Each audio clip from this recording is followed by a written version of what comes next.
Mga ka-TFT, kamakailan lamang ay may 168 OFWs ang nabiyayaan ng National Certification 2 o NC2 ng Technical Education and Skills Development Authority o TESDA. Ang mga OFWs na ito ay nag-enroll sa mga accredited na skills training centers dito sa UAE para sa iba't ibang kurso na recognized ng TESDA. Dumaan sila sa masusing prosesong ang tawag ay competency assessment.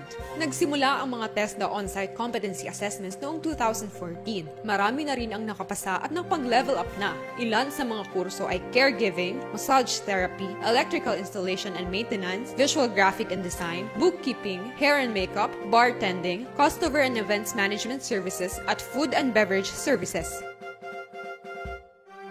Ayon kay Labor Attaché Feli Bay, prosigido ang mga OFWs na makakuha ng TESDA certification sa kadahilan ng daan ito upang higit pang mapaayos ang kani-kanilang buhay, lalo pat recognize ito sa mga maraming bansa gaya ng Canada, US, New Zealand at Australia.